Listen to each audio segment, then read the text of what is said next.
Good morning. আজকে সকাল সকাল মায়ের পেটিতে স্নান করে কিন্তু বেরিয়ে এই পড়লাম। যে আমি আর মাম্মা আমরা এখন মেট্রো করে যাব। তো যে বাকিরাও জয়েন হবে, তো সাথে থাকো। তো আমরা প্রথমে মায়ের বেটিতে মেট্রো ধরে পৌঁছে গেলাম আমাদের ফার্স্ট মিট আপ পয়েন্টে, যেখান থেকে আবারও আমরা মেট্রো নিলাম আর মেট্রোতে জায়গা পেয়ে বসে মজা করতে করতে আমরা কিন্তু যাচ্ছি আমাদের ফাইনাল ডেস্টিনেশনে। আর এনারা দেখো, যেহেতু মেট্রো একটু খালি, তাই এখানেই খেলা শুরু করে দিয়েছে। আর পৌঁছেই দেখি নমিতা অলরেডি এসে গেছে। তারপর এই যে আমরা পৌঁছে গেছি আজকের ডেস্টিনেশন। আশা করব তোমরা বুঝতে পেরেছো। হ্যাঁ, আমরা পৌঁছে গেলাম আজকে সকাল সকাল দক্ষিণেশ্বরে। তো যথারীতি আমরা চলে এলাম, তারপর ডালা নিয়ে পুজো দেওয়ার জন্য। খুব ভালো করে পুজো হয়েছে। এরপর পুজো দিয়ে বেরিয়ে দক্ষিণেশ্বরে এসছি, আর কচুরি খাবো না সেটা তো হতে পারে না। কচুরি খেয়ে পেট পুজো করে আমরা কিন্তু পৌঁছালাম আমাদের সেকেন্ড ডেস্টিনেশনে, যেটা ছিল আদ্যা মায়ের মন্দিরে। আর এটা কিন্তু ছিল পুরোপুরি আমার ফার্স্ট টাইম ভিজিট আদ্যাপীঠে। তো গিয়ে খুবই একটু খারাপ লাগছিল, কারণ আমরা তো মাকে দর্শন করতে পারলাম না, যেহেতু 12টা বেজে গেছিল।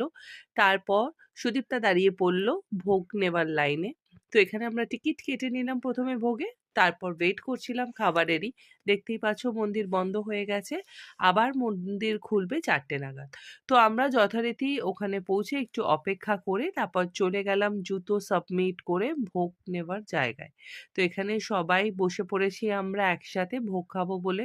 তারপর এসে গেল ভোগ, দেখতেই পাচ্ছ। প্রথমে ছিল বাসন্তী পোলাও, এটা কুমড়ি ফ্রাই, খুব সুস্বাদু ছিল। ভোগ তো এমনিই সুস্বাদু হয়। তারপর এলো ভাত, ডাল, একটা আলু ফুলকপির ঘ্যাট। তারপর ছিল হচ্ছে খিচুড়ি, লাবড়া, চাটনি এবং পায়েস।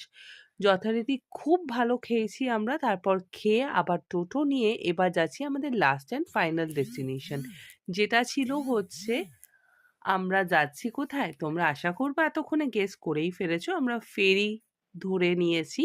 তো ফেরি ধরে আমরা পৌঁছাবো কোথায়? তোমরা বলো দেখি তো। ভিডিওটা এক্ষুনি পজ করে। তো আমরা আবারও লঞ্চে চেপে কিন্তু চলে এলাম আমাদের আজকের ফাইনাল ডেস্টিনেশন, যেটা ছিল বেলুড় মঠ। আর এটাও ছিল আমার আর রুহির দুজনেরই ফার্স্ট ভিজিট। ভেবেছিলাম সন্ধে আরতি দেখেই ফিরবো, কিন্তু অনেকটা দেরি হয়ে যেত। তার জন্য দেরি না করে একটু ঘুরে নিয়ে আবারও লঞ্চ ধরে মেট্রো করে সোজা বাড়ি। এইভাবেই কাটালাম আজকের সারাদিন।